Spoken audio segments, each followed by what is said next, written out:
네, 오늘은 이 민수기를 중심으로 말씀을 함께 나누고자 합니다. 민수기 오늘 본문 4절이 어떻게 시작이 됩니까? 백성이 호르산에서 출발하여, 그렇게 말씀이 시작이 됩니다. 이 호르라는 곳이 굉장히 중요한 곳이에요. 자, 그렇다면 이 백성이 호르산에서 출발하기 전에 이 호르라는 곳에서 어떤 일이 있었는지 그것을 먼저 조금 살펴봐야 됩니다. 자, 이스라엘이 지도가 이렇게 되어 있습니다. 자, 이제 여기가 애굽이고요. 여기가 이제 시내산입니다.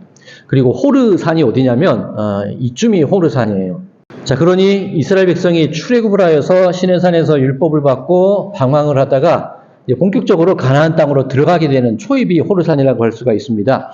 자, 그런데 이 호르산에서 어떤 일이 있었냐면 지나가다 가데스 바니아라는 곳, 이곳이 가데스 바니아라는 지역입니다. 여기에서 미리암이 죽습니다. 모세의 누이 미리암이 하나님의 부르심을 받게 되고요. 이 호르산에 이르렀을 때 아론 역시 하나님의 부르심을 받게 됩니다.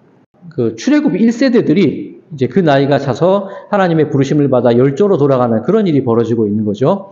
자, 굉장히 중요한 일입니다. 그리고 이 호르산에서 어떤 일이 있었냐? 오늘 본문에 속하지는 않았지만 1절에서 3절까지 말씀을 보면 백성이 이제 막 가나안 땅으로 진입하는 과정이 있습니다. 눈앞에 하나님의 약속의 땅이 펼쳐져 있는 거예요. 그때 가나안 족속들이 히브리 민족이 올라오는 것을 굉장히 싫어해서 히브리 민족 몇 명을 붙잡아 합니다. 전쟁을 하자는 거죠. 즉 가나안으로 더 이상 올라오지 못하게 막았습니다. 그때 하나님께서 저들을 히브리 민족 이스라엘 사람들의 손에 붙이셔요. 그래서 이 히브리 민족이 이 전쟁에서 크게 승리를 하게 됩니다. 그런데 출애굽할 때 처음에 애굽에서 10가지 재앙이 임하였죠. 그리고 홍해를 건널 때에 애굽의 군대가 그 홍해 속에 빠지는 놀라운 승리를 거두게 됩니다. 하나님이 주권적으로 인도하여 승리하신 겁니다. 그리고 이스라엘 백성이 이 홍해길을 따라 쭉 시내산으로 이동하다가 여기에서 오늘 준비해드린 자료가 출애굽기 17장 8절에서 6절 이 부분입니다. 여기가 르비딤이라는 곳인데 여기에서 전쟁을 하게 돼요. 애굽의 군대를 물로 홍해에서 수장시킨 이후에 이스라엘 히브리 민족의 첫 번째 전쟁이 이 르비딤이라는 곳에서 일어나는데 우리 그 말씀 기억나시죠? 모세가 손을 들면 이기고 손을 내리면 졌다. 그 말씀 기억나시죠? 그 장소가 바로 이곳 르비딤입니다. 자, 그런데 우리는 생각하기에 이스라엘 민족이 광야를 진행할 때 수많은 전쟁에서 승리하고 이기며 나가는 그런 장면들을 생각을 합니다. 그런데 실제로는 출애굽을 하여서 광야로 나가는 이 출애굽 여정의 출발에 있어서 홍해와 르비딤에서의 전쟁 승리 이후로 이렇다 할 전쟁의 승리의 기록이 없어요. 늘 돌아가고 피해했고 주저하고 백성들의 불평과 불만이 있고 그런 삶을 살아가는 것이 이 광야에서의 생활이었다는 겁니다. 뚜렷한 승리가 없었어요. 그런데 오늘 본문 1절에서 3절까지 이 호르산에서 하나님께서 가나안 민족들을 히브리 민족들의 손에 맡기시는데 여기에서 승리하는 것이 출애굽 이후로 하는 처음 승리예요. 자, 앞서 출애굽 1세대가 죽는 것을 말씀을 드렸습니다. 왜 중요하냐면 출애굽 1세대가 죽고 그 다음 세대들이 가나안 땅으로 들어가게 되죠. 자, 그러면 광야에서 유령하고 방황하는 시간이 어느 정도 끝이 나간다는 그런 메시지가 되는 겁니다. 그리고 이 출애굽 이전에 처음 전쟁에서 승리했고 별 볼 일 없는 계속 지고 피하고 돌아가는 삶을 사다가 다시금 하나님께서 이 가나안 민족을 히브리 민족의 손에 맡기세요. 승리를 했단 말이에요. 그러면 우리 영화할 때 뭐 전쟁의 서막이 펼쳐집니다. 그런 느낌인 겁니다. 이제 유랑하고 방황하던 사람들이 본격적으로 가나안 땅을 향해서 이기고 하나님의 인도하심에 따라 승리함을 얻어서 진행해 나가고 진군해 나가고 행진해 나갈 수 있는 길이 비로소 열리게 되는 장소가 이 호르산이라는 곳에서의 전쟁의 승리, 그것이 의미하는 겁니다. 굉장한 전세의 전환이라고 할 수 있는 그런 분기점이 되는 것이 바로 이 호르산입니다. 그런데 1절에서 3절 읽지 않았지만 3절에 보면 이 호르산이라는 곳에서 전쟁했을 때 이 가나안 민족을 하나님께서 히브리 민족의 손에 맡기셨는데 그곳 지명을 무엇이라고 부르고 있습니다. 3절 말씀 보면 그곳 지명을 호르마라 하였다. 그렇게 합니다. 호르마에 각주가 붙어 있죠. 호르마의 뜻이 무엇으로 나와 있습니까? 완전히 진멸하여 승리한다는 것을 의미합니다. 자, 이 호르산과 호르마라는 지역이 지역 지명만 따지면 약간의 거리가 있기는 합니다.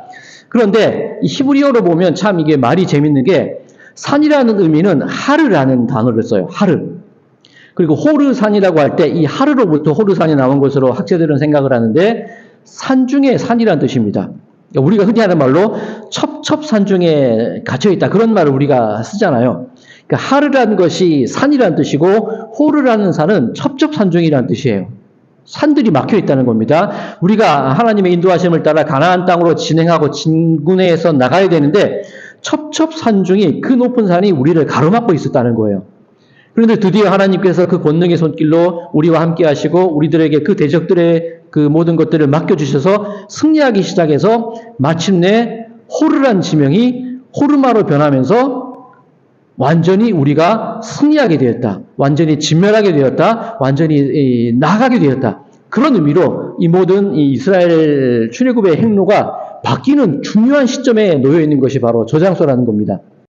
그리고 이 호르마라는 얘기가 나온 김에 말씀을 드리면 이스라엘 백성들이 40년간 이 광야에서 유령하게 된 이유가 뭐죠? 이스라엘 백성들이 가나안 땅을 염탐하러 갔는데 여호수아와 갈렙을 제외한 10명의 염탐꾼들이 부정적인 보고를 하게 됩니다. 그리고 이스라엘 백성들이 막 눈물을 짓고 통곡을 하죠. 우리를 죽이려고 입구까지 끌어왔느냐? 그래서 하나님께서 정탐 하루를 1년으로 삼아서 40년을 광야에서 유령하게 하신 일이 있습니다.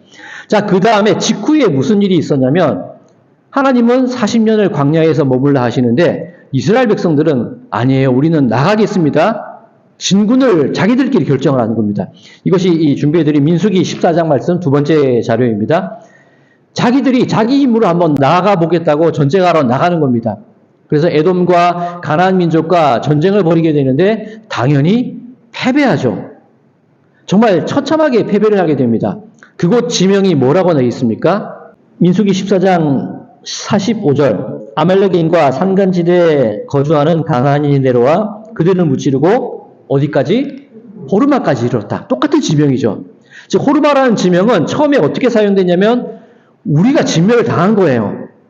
불평분만함으로 40년간 광야에서 유랑해야 되는데 우리 마음대로 진군해 나아가다가 하나님께서 이 아말렉과 그 가나안 민족에 의해서 우리가 철저히 진멸을 당했던 장소가 호르마예요. 그런데 이 호르마가 어떻게 변합니까? 하나님이 가나안 사람을 너희들 손에 붙여주시고 우리가 진멸당했던 우리가 진멸하는 주체자로서 변화되는 과정이에요. 굉장히 중요한 하르에서 호르에서 호르마 막혔던 길이 뚫려지고 하나님이 우리와 함께 하시고 우리가 승리의 길로 나가는 그 길이 눈앞에 펼쳐져 있는 바로 그 시점이라는 겁니다. 굉장히 중요한 시점이죠. 자, 그런데 오늘 본문 4절은 무엇이라고 시작을 하고 있죠? 백성들이 어디에서 출발했다? 호르산에서 출발했다는 거예요. 그러면 호르에서 호르마로 첩첩산중에서 완전히 진멸할 수 있는 그 위치로 하나님이 우리를 이끌어 놓으셨는데 어디에서 출발한다? 호르산. 다시 후퇴하고 있는 모습을 보여주는 겁니다. 왜 후퇴할까요? 그 이후의 모습을 한번 살펴볼까요? 이스라엘 백성들이 마음이 불편합니다. 왜 불편하죠? 쭉 진군해서 올라가야 되는데 홍해길로 돌아가게 하니까 마음이 불편한 거예요. 이 길이 에돔이라는 것이 여기를 막고 있는데 에돔 사람이 그 전장을 보면 거절을 해요. 우리가 이 길로 에돔을 향하여 지나가겠습니다. 논에도 안 들어가고 밭에도 안 들어가고 과수원에도 안 들어가고 우물물도 먹지 않고 그냥 지나갈게요. 그렇게 부탁을 하는데 거절을 해요. 그래서 이 히브리 민족이 곧바로 가나안으로 들어가지 못하고 홍해길로 돌아서 가게 되는 일이 일어난 거예요. 그러니 그 마음의 길로 인하여 그 마음이 상하게 됩니다. 그뿐만이 아니라 또 어떤 불평을 하고 있죠? 먹을 것도 시원찮고 마실 것도 시원찮고 여러 가지 불만들이 그 마음에 깃들어지게 되는 겁니다. 그리고 결정적으로 이 히브리 민족들이 불평했던 가장 근명하게 저들의 불평과 그들의 마음이 드러나는 장면이 무엇이냐면 하나님께서 광야 생활을 할 동안 안식일을 빼고 하루도 거르지 않고 주셨던 음식이 있죠. 무엇입니까? 만나를 주셨는데 그 만나를 오늘 본문은 뭐라고 말을 하고 있죠? 이 하찮은 음식. 광야는 40년의 기간 동안 농사 짓지도 못하고 유랑하고 다녀야 되는데 하나님의 은혜로 기적으로 내려진 것이 만나지 않나요? 그죠? 하나님이 직접 먹여주신 거예요. 그러면 자신들이 경험한 삶 속에서 놀라운 기적과 놀라운 은혜와 놀라운 하나님의 주권적인 능력을 분명히 체험하고 맛보았는데 저들은 그것을 하찮은 음식이라고 폄하시켜버려요. 저들의 마음 상태가 그렇다는 겁니다. 이것을 오늘 에베소서 본문에 의하면 본질상 진노의 자녀였더니 그런 구절이 있습니다. 오늘 에베소서 몇 절이죠? 3절. 전에는 우리도 다 그 가운데에서 우리 육체의 욕심을 따라 지내며 육체와 마음에 원하는 것을 하며 다른 이들과 같이 본질상 진노의 자녀였더니 이게 우리들의 모습이라는 거예요. 겉으로는 물도 없고 먹을 것도 없고 그렇게 말하지만 문제가 뭐냐면 그 마음 가운데 진노의 자녀, 그 마음이 죽음과 죄 속에 머물러 있는 속성을 가진 것이 우리들의 인간의 특징이라는 겁니다. 바울은 우리 존재를 설명하기를 죄 가운데 죽었던 존재라고 설명을 해요. 죽을 수밖에 없는 존재가 아니라 죄 가운데 죽었던 사람들이라고 선언을 합니다. 에베소서에 나와 있죠. 우리들의 존재가 그런 죽음에 속한 사람들, 본질상 진노의 자녀들, 불평과 불만, 하나님의 은혜와 기적과 그 놀라운 이끄심으로 살아왔던 것이 우리들인데 그것도 기억하지 못하고 늘 믿지 못하고 의지하지 못하고 맡기지 못하는 것이 우리들의 삶의 모습이라는 겁니다. 그것이 본질상 진노의 자녀라는 단어로 에베소서는 바울은 표현을 하고 있는 겁니다. 자, 그런 불평과 불만이 히브리 민족들의 삶 가운데 쏟아지게 되자 하나님이 어떤 처방을 내리십니까? 저들에게 불뱀을 보내셔서 물어 죽이게 하세요. 독사인데 왜 불뱀이라고 그러냐면 직접 보지는 못했는데 인터넷 한번 가끔 이렇게 게시판이나 여러 글들을 보다 보면 뱀에 물린 사람의 글을 본 적이 있어요. 이 물린 살이 시커멓게 타들어가요. 그리고 괴사가 되죠. 꼭 불에 그을린 것처럼 이 살이 거먹게 된다고 해서 이 불뱀이라고 한다고 그럽니다. 자, 뱀이 나와서 저들을 물어버립니다. 죽게 돼요. 그러자 저들이 하나님께 회개합니다. 하나님께 원망하고 모세를 향하여 원망하였던 저희들의 죄를 용서해 주십시오. 살려주십시오. 회개하는 거죠. 그때 하나님이 내리신 처방이 뭡니까? 불뱀을 만들어서 장대 위에 걸어놓으라는 거예요. 그래서 모세가 놋으로 놋뱀을 만들어 장대 위에 걸어놓습니다. 그것을 바라보면 살리라. 그래서 쳐다보면 살리라. 오늘 이 설교의 제목을 제가 무엇이라고 정했냐면 무엇이라고 정했죠? 쳐다본 즉 모두 살더라. 8절이죠. 여호와께서 모세에게 이르시되 불뱀을 만들어 장대 위에 매달아라. 물린 자마다 그것을 보면 살리라. 그런데 이스라엘 백성들은 어떻게 했죠? 9절. 뱀에게 물린 자가 놋뱀을 쳐다본 즉 살더라. 하나님이 보면 살 거야 그랬는데 이스라엘 백성들은 쳐다본다는 것은 무엇이죠? 주목하여 바라본다는 거예요. 이전의 사람들의 삶은 땅을 보던 사람들입니다. 불평과 불만을 하던 사람들입니다. 그 놀라운 하늘의 기적을 보고도 이 하찮은 음식이라고 그 하나님의 그 놀라운 은혜를 폄하했던 사람들이에요. 땅의 사람들입니다. 본질상 진노의 자녀들이었다는 거죠. 그런데 주목하여 쳐다본다는 것은 그들의 시선이 어디를 향하게 되는 거죠? 하늘을 향하게 되는 거예요. 장대 위에 매달아 놓는 겁니다. 하늘을 향하여 저들의 시선이 돌려지게 될 때에 저들이 생명을 얻게 되는 겁니다. 자, 이것을 요한복음은 무엇이라고 설명을 하고 있냐면 오늘 요한복음 3장 14절입니다. 모세가 광야에서 뱀을 들 것 같이 인자도 들려야 하리니. 장대에 매달린 놋뱀. 저들의 시선은 지금 놋뱀을 쳐다보고 있는 겁니다. 그런데 우리들의 시선을 거기서 더 나가서 어디로 향해야 된다는 거죠? 십자가에 달리신 예수님을 바라보는 데까지 우리들의 시선이 멀리 봐야 된다는 거죠. 그리고 결국 그 십자가 너머에 무엇을 바라보는 거죠? 하늘에 계신 하나님의 능력과 은혜를 바라보는 데까지 우리들의 시선이 쏟아져야 된다는 겁니다. 하늘을 바라보고 살아가는 삶.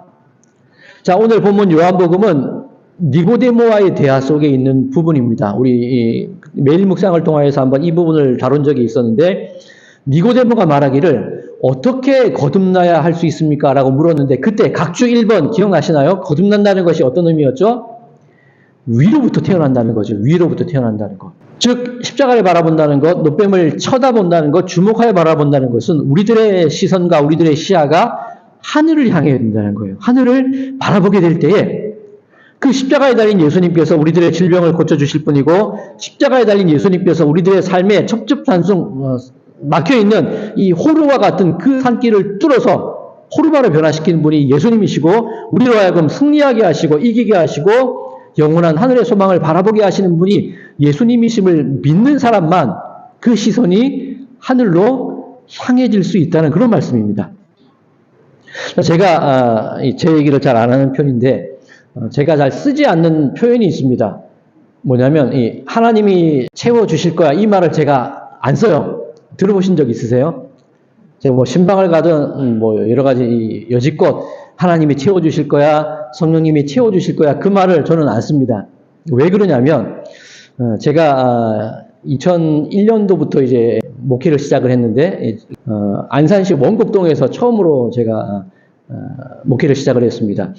지금은 외국인 특화거리라고 굉장히 잘 꾸며 있는데, 그때만 하더라도 그냥 불법 이주 노동자들이 살던 지역이에요. 문 밖에 나가면 그냥 다 외국인이에요. 제가 오히려 이방인이 된 것 같은 그런 느낌을 받던 동네가 그 동네였습니다. 그런데 이 개척교회를 하다 보면 많이 힘들어요. 뭐 물질적으로도 힘들고 여러 가지 성도도 힘들고 그런 여러 가지 문제들이 있는데, 그때 이 주변에서 많은 목사님들의 간증을 들으면 무슨 간증들을 하시냐면 채워주신다는 거예요. 그때 어느 교회 부흥회 갔는데 그런 말씀을 하세요. 이 차를 타고 가다가 차를 바꿔야 되는데 이거를 돈이 없어서 어떻게 해야 되나, 그런데 누가 와서 박았다는 거예요. 그래서 보험료가 나와서 차를 바꾸셨다는 거예요. 하나님이 채우셨다고 막 그렇게 간증을 하세요. 아멘 하시죠? 근데 저는 아멘이 안 나와요. 왜냐하면 저희 집 앞에 차를 제 차를 대놨었는데, 그때 음주운전으로 그 골목을 막 달리던 차 한 대가 차를 여러 대를 막 박아버려요. 뭐 그분에 대한 이야기도 사연이 참 많습니다. 딱한 사정이 있어요. 차를 받고 그냥 가다가 잡혔어요. 그리고 구속될 위기에 놓였는데, 그 사정을 들으니까 참 좀 안타까워요. 그러니까 제 차 수리비도 못 받고 제 돈으로 차를 수리해야 했고, 오히려 그분이 이렇게 경찰서에서 만나는데 좀 그렇잖아요. 지갑에 있는 돈 꺼내가지고 식사라도 하세요. 그리고 오히려 드려요. 그러니 제 경우는 사고 나서 누구는 채워주시는데, 제 경우는 사고 나서 막 쏙쏙 빼가세요. 그때 제가 뭘 했냐면 고용보험을 예전에 제가 직장 생활을 해서 고용보험을 냈었는데, 그래서 직업훈련을 받을 수 있었어요. 그때 한창 웹 디자인이 막 출발하던 그때거든요. 그래서 3D 맥스 그리고 플래시 이런 것들, 웹 디자인 할 수 있는 그런 것들을 배우는 직업훈련을 제가 받았습니다. 다른 마음이 있었던 거죠. 내가 이거 목회 안 하고 좀 딴 길로 새야지, 그런 마음도 없지 않아 있었어요. 그리고 그 직업훈련을 하다 보면 그 교육비가 나와요. 그 고용보험이 좋은 게 그겁니다. 교육비가 나와서 한 달 정도 그렇게 직업훈련을 받고 막 선생님도 놀라세요. 이런 훌륭한 학생이 있냐, 막 딴 분들은 막 힘들어 하시는데 잘한다고 막 그렇게 하는데, 그때 교육 시간이 이제 3시부터 시작이 되다 보니까 수요일 같은 경우는 교육을 막 끝내고 교회를 가면 간신히 이제 수요 예배 시간에 맞출 수 있는 그런 상황이었죠. 한 달이 딱 지나고 나니까 갑자기 굉장히 아파요. 밤에 너무나 힘들고 너무나 아파서 택시를 타고 응급실을 갔던 적이 있습니다. 이제 검사를 하고 여러 가지 그런 입원을 하고 검사를 해도 원인이 안 나와요. 지금은 아닌데, 그때는 입원할 때 젓가락과 숟가락을 챙겨가던 시절이었어요. 그런 시절 기억나시나요? 이불하고 숟가락, 젓가락을 챙겨가야 되는데 혼자 입원하니까 그 젓가락, 숟가락도 못 챙겨간 거예요. 다음날 아침을 먹어야 되는데 아무것도 없으니까 같은 병실에 있던 옆에 분이 젓가락을 빌려주시더라고요. 그렇게 아침을 먹고 퇴원을 합니다. 병원비를 계산을 하는데 제가 직업훈련 받았던 그 돈이 그대로 고스란히 나가요. 그것뿐만이 아니라 이게 원곡동이 골목이 좁은데 다니다 보면 이제 중화음식 배달하는 오토바이가 와서 막 박아요. 과실로 따지면 그쪽 과실인데 어떻게 그럴 수 있어요? 저희 어머니 그때 같이 타고 계실 텐데 또 돈을 꺼내서 주는 거예요. 제 경험 속에는 이제 뭔가 있을만하면 쏙쏙 빼가시고, 그나마 부족한데도 계속 뽑아가시는 게 하나님이셨어요. 그러니까 저는 제 목회 여정 속에서 채워주실 거야, 그 말을 안 해요. 자, 그런데 그때부터 배운 것이 무엇이냐면, 바울 되기 전 사울이 했던 게 그거잖아요. 열심으로, 이것이 하나님을 믿는다는 열심으로 무엇을 했죠? 예수님을 믿는 사람들을 핍박을 하는 거예요. 사울은 진심이었을 겁니다. 이것이 하나님의 뜻이라는 진심을 가지고 살았을 겁니다. 그런데 그 진심과 열심과 그 성실한 내 마음이 오히려 하나님의 일을 가로막더라는 거예요. 그때 제가 그 후로 깨달은 것이 무엇이냐면 열심을 내지 말아야겠다. 뭐 게으르자는 뜻은 아니고요. 그때 제가 배운 게 뭐냐면 내 열심과 내 노력과 무언가 내 결정으로 나가면 안 되겠구나. 그때부터 한 습관이 뭐냐면 이것이 하나님의 뜻입니다. 성령이 감동하셨습니다. 그 말도 저는 안 해요. 왜냐하면 제 경험 속에는 이것이 맞는 길입니까? 계속 빼가시니까. 이것이 맞는 길인가요? 이것이 하나님의 뜻입니까? 묻고 또 묻는 과정. 그것이 제 습관 속에 배어버렸어요. 지금 와서 생각하니까 하나님께서 그 모든 것을 빼가신 과정이 무엇이냐면 저로 하여금 하늘을 바라보게 하시는 과정이었다는 거예요. 자, 참빛교회를 이제 개척을 준비하고 그 모든 예배 초소를 구하고 여러 가지 과정들을 준비해 나가는 과정 가운데 정말 감사함을 느껴요. 이제야 채워주시는 은혜가 무엇인지를 깨닫기 시작을 해요. 하나님께서 내가 어떻게 나의 일을 만들어가는지 한번 지켜봐. 그걸 보여주시는 거예요. 많은 분들을 통해서 정말 생각하지도 못했고 꿈꾸지도 못한 것들이 하나하나 이루어져 나가는데 얼마나 놀라워요. 내가 어떻게 나의 일을 이루어 나가는지 보여줄게. 저는 그래서 하늘을 볼 수밖에 없어요. 호르마 승리하게 하시고 이기게 하시고 그 모든 산과 산 중에 있는 우리를 이끌어내시는 그 능력에 의지할 수밖에 없어요. 쳐다본즉 다 살더라. 내가 오로지 할 수 있는 것, 내 힘과 내 판단과 내 생각과 그것이 아니라 하나님 이 길이 맞습니까? 성령님 이것이 맞는 길입니까? 묻고 또 물을 때 내가 보여줄 거야. 내가 이끌 거야. 너는 하늘의 은혜를 사모하면서 쳐다보라는 거예요. 믿음으로 나가라는 거예요. 그럴 때 하나님께서 당신의 일을 우리를 통하여 어떻게 이루어 가시는지를 보여주시겠다는 그 확신 가운데 살아가는 삶이 비로소 시작이 된 겁니다. 사랑하는 성도 여러분들, 우리들은 하늘을 보고 사는 사람들이어야 돼요. 땅을 보고 사는 것이 아니라 어떻게 내가 너희들을 이끌어줄지, 어떻게 내가 너희를 인도할지 한번 지켜봐. 그 비전과 그 소망을 바라보면서 나가게 될 때 그것이 우리들에게 힘이 되고 그것이 우리들의 삶 가운데 위로가 되고 그것이 우리들의 인생 가운데 소망이 된다는 것. 하나님이 우리에게 그 귀한 것을 깨닫게 해주신 줄로 믿습니다. 쳐다본즉 다 살더라.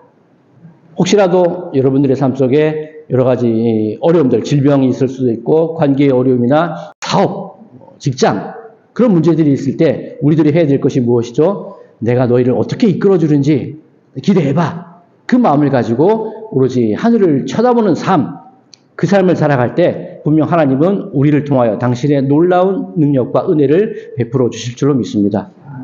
바라기는 쳐다본즉 다 살더라. 그것이 우리들의 삶을 이끄는 가장 중요한 신앙의 결단이 됨을 통하여서 그 길로 나아가 하나님의 놀라운 능력과 은혜를 체험하시고 그 가운데 살아가시는 모든 분들의 삶이 되시기를 주님의 이름으로 간절히 축원드립니다.